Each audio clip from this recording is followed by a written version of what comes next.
It's time for another episode of Tucson Means Business, featuring Tucson's top entrepreneurs and leaders in the business world.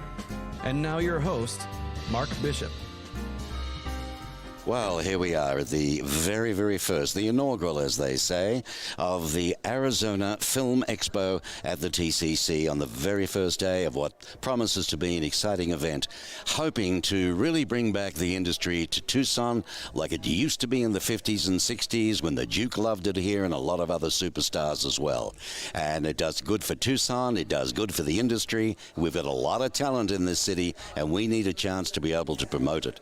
Now, I am very lucky and fortunate because as a young lad growing up in Australia, one of my favorite shows was Jeannie. Yeah? And the little darling with the blonde hair that used to cross her arms. Remember that one? Right. Blink, and everything would happen just as she liked it. So it's absolutely my pleasure to welcome Barbara Eden. Hi, Barbara. Hi, Mark. How are you? Thank you so much for taking the time out to have a chat with us here on Business RadioX, Tucson Business Radio. Well, you're here as a special guest. You're actually born in Tucson, weren't you? I was born here. I didn't grow up here, but I spent a lot of time in Arizona, actually. You actually moved, I think, to San Francisco, didn't you? That is correct. Okay, yeah, but you used to come here for summer holidays. I came, yes. At the time, right? Other children went to camp. I came to Phoenix, actually. I had an aunt and uncle in Phoenix. Okay. And I it must have been very, very hot, but I didn't know it. I had a lot of fun. I was barefoot, and I run around, and we'd play in the irrigation ditches, which I'm sure they don't let you do now, but and climb the cottonwood trees and avoid lovely. the red ants and the scorpions, and had a good time. You know, a lot of people leave Tucson, Barbara, to do careers, all sorts of things, but they end up coming back. I think it's the draw of the mountains. Oh, it's beautiful. Isn't Beautiful it? weather. It's another world. Oh, the sky, so blue. Well, your world turned absolutely beautiful for you. How, Frisco, we're growing up, what made you think you wanted to be an actress? Actually, I wasn't thinking of acting. I wanted to be a singer. Okay. And I used to sing in church, in the choir. And my mother told me I should study. She said, you need to study voice if you really want to sing. And so I did. I went to the conservatory in San Francisco, and I sang. And then my mother heard me one day learning an aria, or I don't know, something very... and she said, you know, Barbara, you're hitting every note perfectly, and it's beautiful, but you don't mean a word just singing. And I said, really? He said, yeah, I think you should study acting. What, did that show or something? How would she? Well, people tend to be very mechanical sometimes with musical instruments, and a voice can do the same thing. Right. So I did. I took some acting. I studied with Elizabeth Holloway's School of the Theater in San Francisco. Okay. And it all kind of came together. So, am I correct in saying that the first break was, what, Back to Eternity? Was that your first appearance? I guess it was.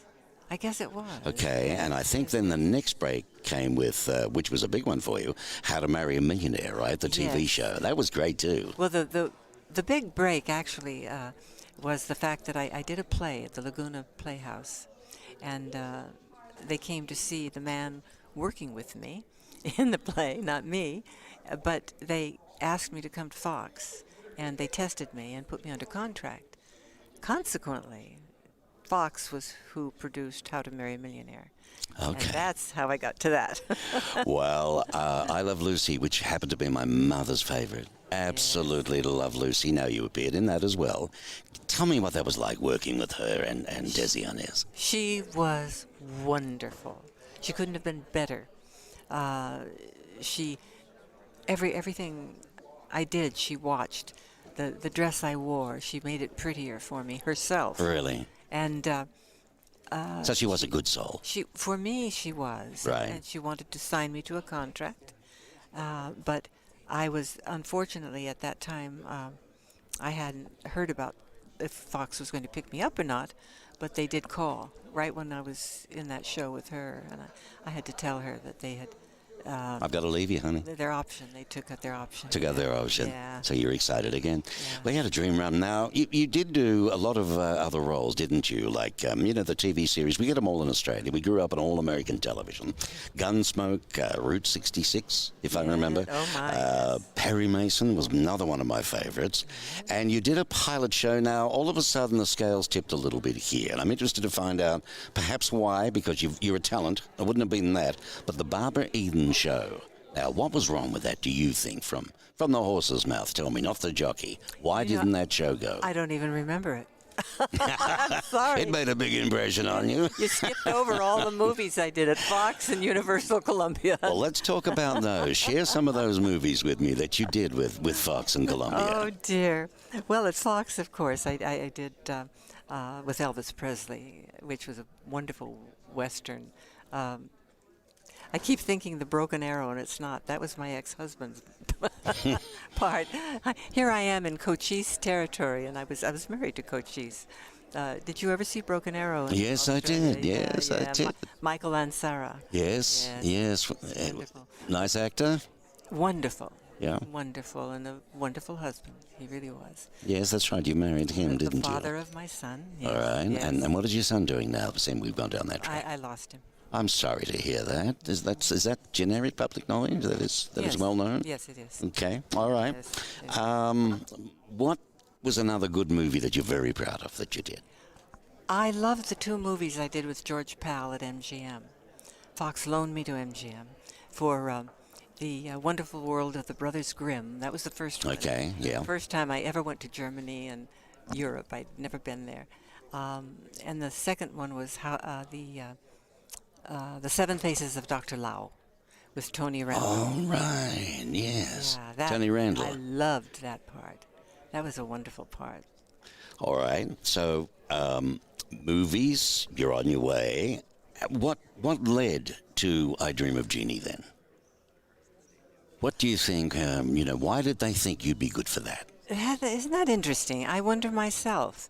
I had been reading in the trades about this show, and they were testing all these beautiful brunettes. I mean, 6 foot tall brunettes. Miss Syria. Because being a genie, right? Well, yes, Miss Italy. They were all beauty contest winners, honestly. Really? And I thought, oh wow. Yeah, got no chance on that, huh? Not for me. And then I received a script from my agent, and I read it, and I thought, this sounds familiar, And he called, and he said, do you like the script? I said, I love it. He said, well, they love you. They've made an offer. And I said, are you sure they know what I look like? Right, I said, I'm short, I'm blonde, I'm not anything like these creatures. He said, well, I guess so, because they did make the offer, and they would like you to meet Sidney Sheldon. And that's how I got the part. I have no idea why. And I went from there. You weren't to know it was going to be that successful. No. Also, I can only think that he knew people who had worked with me or he'd seen film. He had to have. He wouldn't have just cast me like that, but Right. he did. I have to tell you this because my wife said to me last night, please make sure you tell Barbara that when I was coming home from school, Tucson girl. Oh. So born and bred. And coming home from school, and she used to stop and go, boing, boing, all the time, wishing for things, to go home and watch the show as well. Yeah. So, yeah, absolutely loved it. Alrighty, now, you went on to do Harper Valley PTA. Yes. Okay, and that came into a TV series. That was very successful. Yes. Did you enjoy doing that one? I loved doing it. Yeah. So Stella, I loved Stella. she had no boundaries. It was great. It was good. You're also an author. Well, not really. You've still written. Yes, you want to talk about that? Write about yourself, but that's not being an author. Okay. An author to me is Nelson DeMille, or Okay, if you're going to look at it from that point of view. Yeah. So you're doing you've done a bit of an autobiography. Is there anything, in the book that people might be surprised about? Because you're speaking from the heart, right? Yeah. I don't know. I can't. They'd have to read it. I don't know if they'd be surprised or not. You're a special guest here at this very first, the inaugural big one here at the TCC, the Arizona Film Festival. Yeah, I guess you feel honored in a lot of ways to be invited here today. Indeed, I do. I'm holding a proclamation in my hand, Barbara Eden Appreciation Day. And it's signed by the mayor, Jonathan Rothschild. Whereas Barbara Eden was born in the city of Tucson, Arizona, August 23, to Hubert and Alice Mary Franklin Morehead. And whereas at age 16, Barbara became a member of Actors Equity. And whereas in 1951, Barbara was crowned Miss San Francisco. And whereas Barbara Eden became one of America's most beloved and enduring characters in the title role of the television show I Dream of Jeannie. And whereas over the course of her 65-year career in film, television, theater and music, she has entertained and brought great joy to her fans in Tucson, in Arizona, and throughout the world. Now, therefore, I, Jonathan Rothschild, Mayor of the City of Tucson, Arizona, do hereby proclaim October the 15th, 2019, to be Barbara Eden Appreciation Day. Isn't that lovely? Woo! It is lovely. It is. It's exciting. Is. Yes, it is. All right. Well, you've got a lot going on, and I've taken enough of your time. Thank you so much for sharing with us. Thank you. On the Mark Thank Bishop you Show on Tucson Business Radio. I wish you luck with your anything exciting new, or are you just going to enjoy now life? Or? No, I'm going to do a film in January in Romania. In Romania? But I want to tell you, I was in Australia about 7 months ago. Really? And I go there quite often. Oh, you do? Good on you. Yeah. For the autograph shows. Okay. All right. So this time it was Sydney and Perth. Okay. And because we were in Perth, we also went out to Rottnest Island. With all the quokkas. Yes! Aren't they gorgeous? Yeah, oh my God, they're adorable.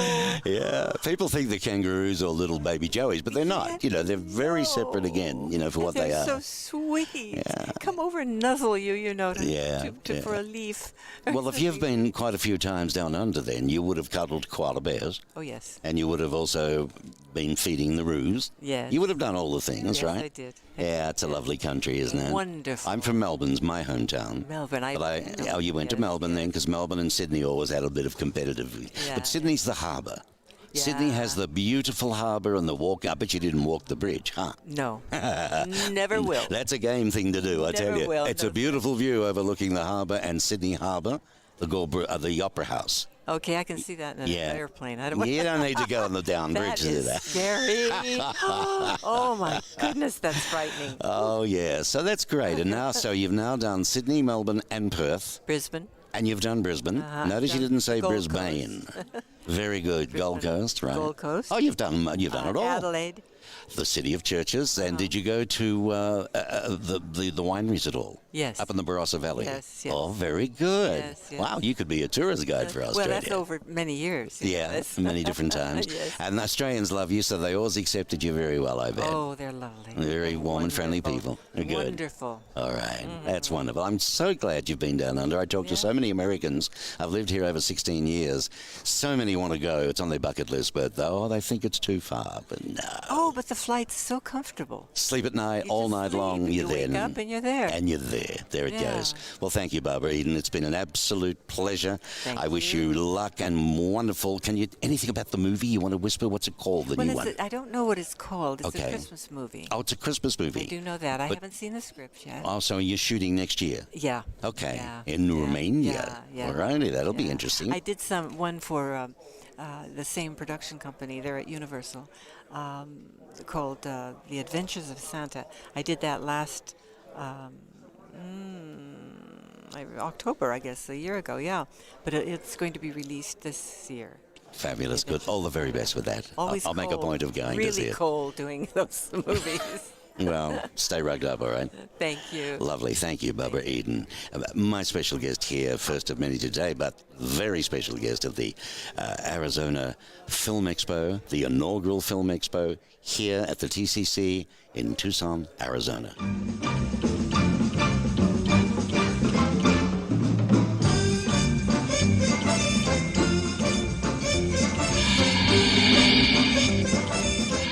Well, it's it's been a very interesting day here so far, continuing on with our chats with those who are famous and the infamous.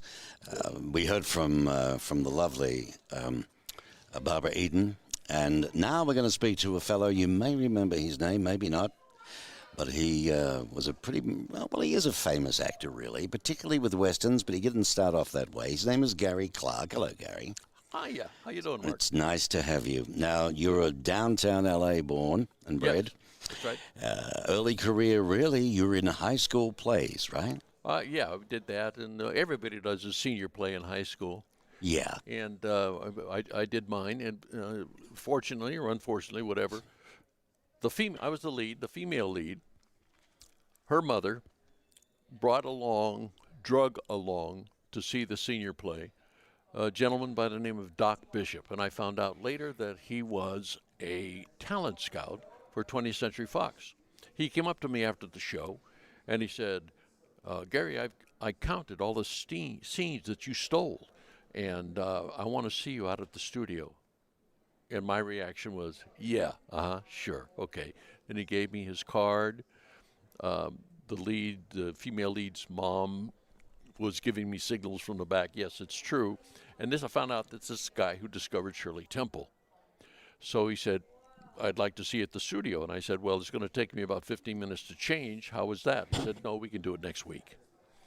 So I went out there and I met him, and I met producers, and they wanted to put me under contract. I was 17. He said, we got to wait till you're 18 because we don't want to mess with the parents.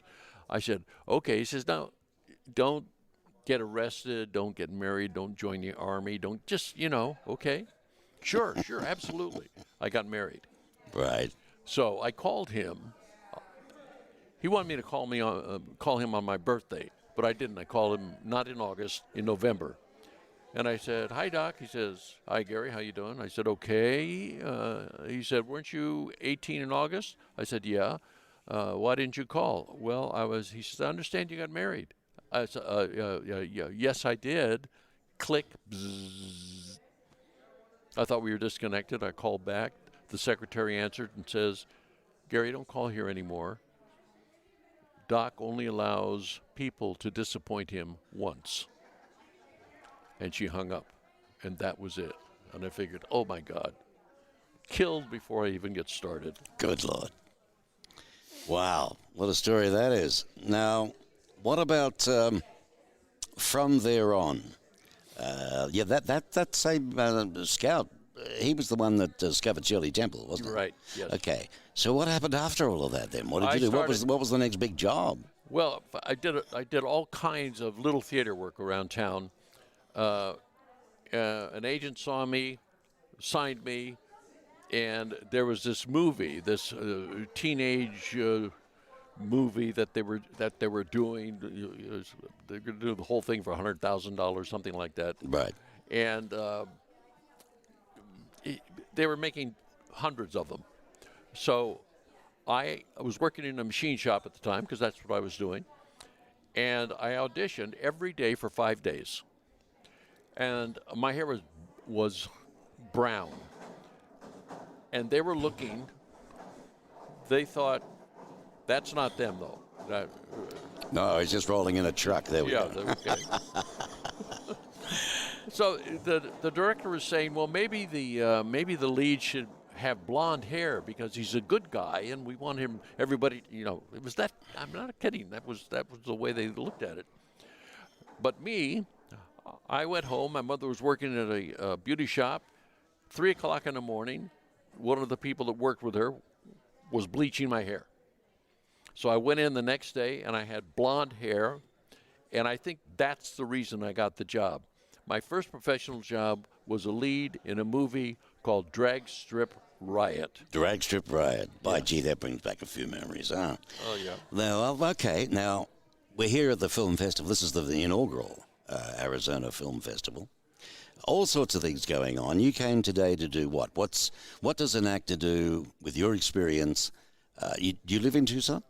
No, I live in Austin, Texas. Austin, Texas. You made a special trip to come here. Yeah. What do you expect to see at a film festival like this? Well, my intention, and along with the people who invited me, is to bring the film industry back here to Arizona. And as long as I'm here, I will mention Texas, because we'd like to do that too. Great places to film, incredible actors, great production people. We don't need to have necessarily a Hollywood company come out and do that. And Hollywood is kind of moving in another more political direction right now. So independent producers, new companies like that, coming to this state, coming to Utah, coming to Texas to do their films is what we're promoting here. Out of Hollywood. What's it like in Texas, though? Do you have is there a government grant involved, money back? I mean, what's the pull to go to Texas? There isn't. And that's the point. Well, how are you doing it then? Because we've got the same battle here in Arizona. Yeah. It used to be the hub of movies. The Duke used to come here all the time. Yeah. Lots of Hollywood stars, right? Lots of great movies were made. I lived in Phoenix. I was here when we did Young Writers. I did Tombstone when I was here. And Which version? Tombstone. with Kurt Russell. The Kurt Russell version. Yeah. Okay, I've seen them all. I love them all. Oh, yeah. Okay, now let me think of you. Your role in that was what? Refresh me. Okay. Kurt gets off the train, sees somebody smack his horse, and he goes down, takes the reins from the guy, smacks him across the face, and then he turns, and the guy in a derby tries to enroll him to become a marshal again. I'm the guy in the derby. Right, oh, that's Gary Clarke, ladies and gentlemen. So the next time you see it, next time you look, and you go, oh, yeah, that's the guy. That's the guy. Right. By gee, he's changed a little. You did a lot of westerns. Yeah, I did Hondo. I was on Hondo, and I was under contract to Universal Studios, and I did all the Wagon Train and Laramie and all, all those. Great movies. Not many westerns are made these days, are there? No, but we were just talking about it in another room, and they seem to be coming back. Because I was told years ago, westerns are out of style. Yeah. Nobody's going to want to see a western anymore, but they do. I have a quick story. All right, by all means, yeah. A lot of westerns were done in the 50s, TV shows. And those celebrities get together from time to time, and we meet, and we have a table like this, and people come, and they buy our pictures, and we sign them, and we chat with them. And it's like that, fans from those days. And when Jim and Doug and I, who were the leads on the Virginian, back then we were wondering if the show was going to have any substance, if it was going to have legs, if it was going to hang on for a while. I'm sitting at the table 2 years ago, and this couple comes up, and they're 30-ish, and they have a little 9-year-old girl with them, the kind that hangs onto daddy's leg. And they introduced me to her, and she kind of grabbed his leg harder. And we're talking, and at one point, we were talking all about the Virginian and various, little bits and pieces. And at one point, he turns to his daughter and he says, "Honey, this is Mr. Gary Clarke. He plays Steve on the Virginian." Well, I'm telling you, Mark, her eyes got as big as saucers. Yeah. She got up, ran around the table, and gave me a hug. I almost burst into tears. There you go. And it answered the question that Doug and Jim and I had way back when. I mean, after all these years, this family is allowing their daughter to watch the Virginian. Well, my friend, when you're acting and you're in movies and they're seen all over the world, it's very powerful what you do to people's emotions. Yeah. So you're not just an actor. You're a human deliverer of enjoyment. So that's marvelous. Contributing that is huge for me. Who's the? Well, I don't want to use the word best. What can we say about whom you've worked with? Because they're all different, they're all unique in their own way. You hear of different stories. In Australia when they were making The Irishman and quite a few other things there. I've interviewed many different stars, but they all seem to be unique in their own way. Some like to go out and play up at night. Others tell jokes. Others get smashed all the time. Yep. Then you get those that will help other actors on set. Then you get those that, don't want to go near you. I mean, you've worked with quite a few.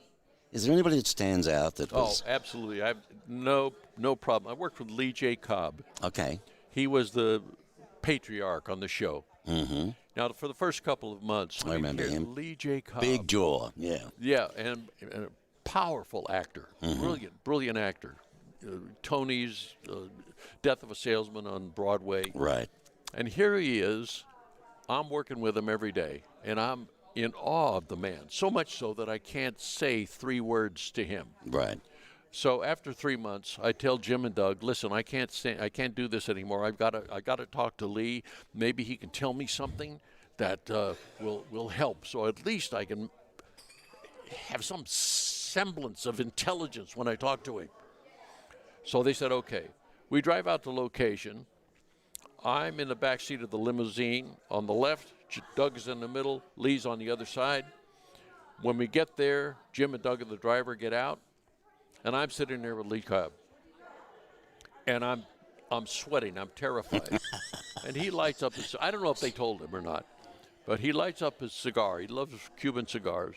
Doesn't look at me, just smoke curls out.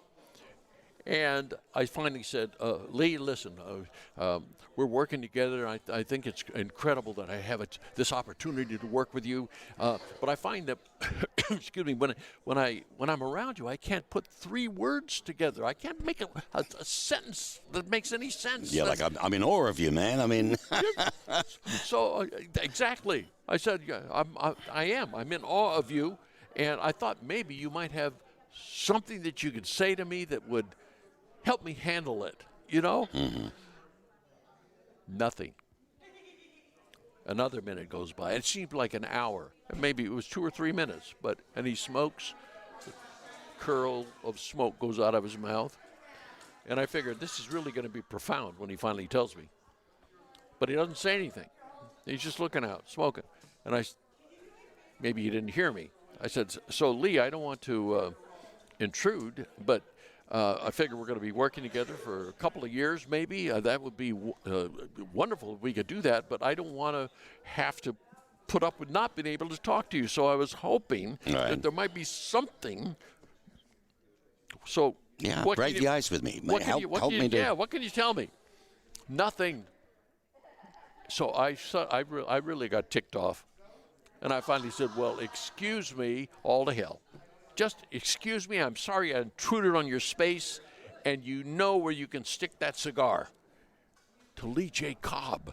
But I didn't care. I got out. I don't blame you. Now, ironically, all of my scenes, virtually all of my scenes that day were with Lee. And I'm doing the scenes, and I'm just tearing up the scenery. And halfway through the day, the director comes up and says, I don't know what you're doing, Gary, but keep it up. It's great. Now, the last shot is Lee and I on a horse. We have a little scene, a couple of words, and we leave. And we're out on location, so I'm pacing back and forth, still ticked off. Lee's in his director's chair, smoking his cigar, and I'm pacing back and forth, just sitting there, and I can feel him watching me. So I look over, he's got this little twinkle in his eye. And it hit me like a 2x4 in the forehead. And I went over and I said, you son of a gun, you did that on purpose. Deliberately. And he got up and gave me this huge hug. And it turned my life around, Mark. I mean, that an actor of that stature would take the time to do something like that for someone like me. That's pretty cool. That's great. So you learn a lot from that. That's the guy. So what are you doing these days? What are you working on now? Or I mean, an actor never dies, right? You're always there. Oh, yeah. You've always got agents. Don't quit. My credo is, I'll take it. What is it? Yeah, right. Oh, you're not paying? Oh, I see. Eventually I'll get around to how much. But I did a short film. They're doing a lot of short films now, and I read the script and loved it. The director, the lady who wrote it and directed it, has already gotten 2 awards just for the script. Oh. So it should be done by the end of the year. And I know they're going to be looking for it. And it was so much fun. What's it called? Tell us about it. I think it's called, I'm not sure. I think it's called IRA Cash In. IRA Cash In. Yeah, like that. But I can tell you. A little bit without giving it all away. What was your role, as an example? I was the part of a couple. My wife was 70, and in the script it says, I'm older. Mm-hmm. So when the scene opens, I'm putting a gun in my wife's thigh holster, and then I put a shoulder holster on her, and we rob a bar, get a lot of money, go out to the car, open the trunk, open a suitcase, which is already filled with money, and we stuff more money in it. But I don't want to tell you what the money's for because that'll... No. Yeah. All right. So what is it? It's not a comedy. No, it is. It's a drama comedy. Yes, dramedy. A dramedy. Yeah. All right. And where was it made? Right in Austin. In Austin, Texas. Yes. All right. Not a big budget film? No. Mm-hmm. I got a few bucks for it. I got paid. That's all. You want to know something funny? When I first came to the States, I was in Phoenix and hadn't really sorted out what I was going to do because I hadn't got married to the lady that really I came over for to America. And my first job was calling up penny stocks to back another film made by the guy who did The Howling. You remember that? Oh, yeah. Yes. Here I am wanting to be an actor, and I'm on the phone to raise money for another, whatever, but good experience. Because what goes on in this industry behind the scenes is unbelievable. You've got to be big, haven't you, for the industry to really want to put big money behind you. Big name actor or big name actress, or they're actors today too. But what do you call them? The stable of like the Foxes and the Universals and yeah. So you were with Fox, right? Were you with Fox? No, I was with Universal. You were with Universal, okay. Are those days changing? Do you think it's going to be more indie films or what? Tell you the truth, I hope so. Like I said, Hollywood's becoming very political, and it's... That's not good, is it? No, I mean, if you don't agree with certain political views, you don't work. And it wasn't like that. That's disgusting. That is absolutely disgusting. And I've been hearing about those that do share, whom they might get involved with, and next minute they're out of a job. Yes. Never mind not getting work. Even if they are working, they're snubbed. So, yes. No, that's ridiculous. All right, so anything you can share to maybe an up-and-coming young fellow or young lady, that their dream more than anything in the world is they think is to be on that silver screen or to be a really good actor. What would you advise them, Gary Clarke? I have two daughters. One is 18, one is 25, and they're both actors. And they are, and I am prejudiced, but I don't lie. They are brilliant.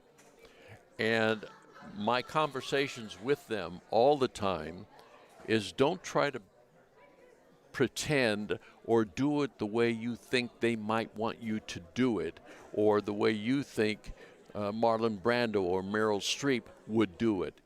You do it as you because you're the only you there is. And every time they do it, damn if they don't get a job. There you go. So that would be my advice. But under the direction, though, of the director. Absolutely. Be yourself. Yes. Know your lines. Oh, yeah. Don't trip over the furniture. And don't trip over the furniture. But be yourself is the biggest thing within those lines, those characters. Thank you, Gary. It's been an absolute pleasure, Gary Clarke. Definitely going to go and look up a couple of those movies again. Say, there he is. There he is. That's right.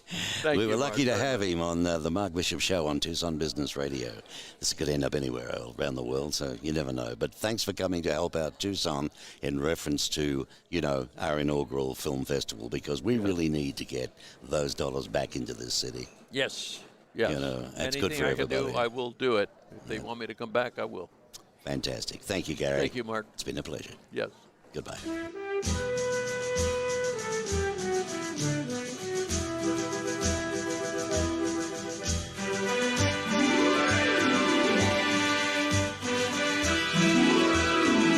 Always an interesting show with the 49ers Golf and Country Club sponsoring this Tucson Means Business. That we're very grateful for. And, it'd be nice for you to meet somebody by the name of Mackenzie. I call her Macca. Mackenzie Taylor is her name. Hi there, Macca. Hi, great to see you. Mackenzie Taylor is the executive chef of the 49ers. And she is also the food and beverage manager, correct? That's correct, You're yes. a busy little girl, aren't you? Lots and lots to do. What's your background? How on earth did you get into food? Well, I fell in love with food when I was actually pregnant with my daughter 13 and a half years ago and was watching Martha Stewart a lot. And I decided I really wanted to learn how to cook just like she did. And so I just got a passion for cooking and baking and entertaining. And so when I came to Tucson 12 years ago, I enrolled at Pima Community College through their culinary school program and spent 2.5 years in that program, met some amazing local chefs, had the opportunity to start working for a catering company in town, worked with them for many years, worked at a couple restaurants downtown, and just really expanded my horizons. When I got the opportunity to be the executive chef at Pantano Christian Church on the east side. That was amazing. We got to feed so many people, and it was such a community-driven atmosphere. It was amazing. I think it was in the vicinity of some 2,000 or something, wasn't it? Yes, we have a lot of wonderful members who come weekly and who join us for breakfast and lunch. That's a lot of cooking, isn't it? It was a lot of cooking. But it truly prepared me for what we're doing now, too, at the country club. So. There you go. Now, this wonderful training that you got at Pima, what was that, 2 years, did you say? Yeah, it was just over 2 years. And it's an amazing culinary program that's local here in town. It's all local chefs who are the instructors. Right. So you learn everything from hot foods to garde-manger, to baking, to pastry. It's amazing. The works. You took to it like a duck takes to water. Exactly. they Or orange say. sauce. Because it's evident in your food. I mean, people at the Rincon Grill, which is at the 49ers Golf and Country Club, who proudly sponsor Tucson Means Business, they're raving about all your wonderful changes and things that you've done. So I think you learnt with a passion, and I think it's part of you. It's just who you are, yes? Thank you. Yes. Yeah. The passion definitely radiates. I always say if you don't have passion in the kitchen, get out because it is too hot and crazy in there if you're not doing what you love. Exactly. And although, you're regarded as back of house because as executive chef, you're teaching and training and also overseeing the other chefs and other people in what we call the kitchen area and so on. But you're also front of house, aren't you, with your other role?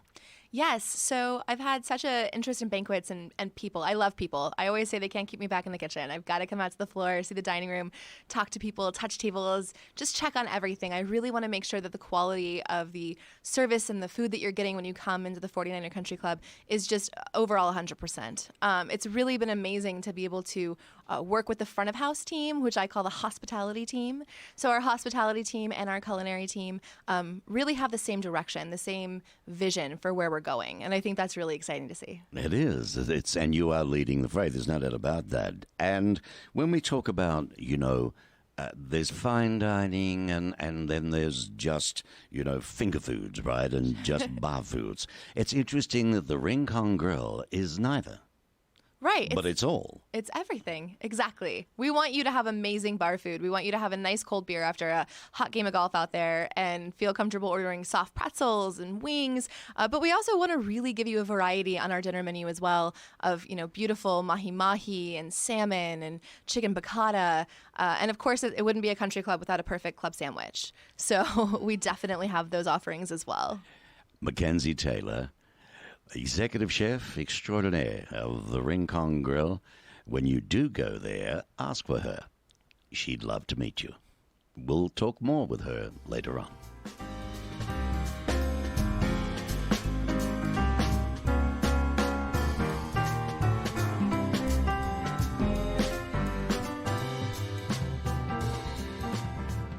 Well, it's been an exciting day, I tell you. The rooms are full of people looking in at movies, listening to the industry speakers who are giving them advice on how to sell their movie, how to make the movie, things that you do. I mean, that's what a film festival is about. And indie films, independent film festival here. My guest now is the president, in fact, of the Independent Film Festival of Arizona, of the Independent Film of Arizona. Her name is Genie Joseph. Yes. She's PhD. and she's president. Hi, welcome, Jeannie. Oh, thank you. It's so good to be here. This is exciting today, isn't it? It is. The inaugural, huh? Yeah. But you're very diverse. You know, you've been an actress, you've won awards, you've been a director, you teach in Tucson, you teach actors. What haven't you done? Tell me. Oh, my goodness. Well, there's, life is so exciting. There's so much more I want to do. And we were just talking about some very fun projects that we might be doing in the next year. Mm-hmm. But in the meantime, I am president of Independent Film Arizona. And we are an organization that helps emerging and local filmmakers get their start, or if they've already started, how to perfect their craft and how to really evolve and be realistic about the market. Because this is one of the challenges. Sometimes filmmakers, they fall in love with their idea, and we want them to be passionate. Sure. But we also want them to have a sense of the reality of the marketplace. So that doesn't mean that they're going to whitewash their vision or anything like that. But we want people to be realistic about who is my target audience, who would really watch this. Yeah. It's all very well, hey, I want to make a movie on this because it really excites me. And I can see my friends in this or myself in this. Hang on a minute. Who's going to pay to watch it? There you go. All right, that's basically what you're saying. So exactly now, do you advise on this? Do they come to you? Yeah. Well, I do. I'm a script consultant. I'm a judge for one of the top screenwriting competitions. So I read over 100 full-length feature film scripts in a judging season. So that's quite a bit of material that I'm reading.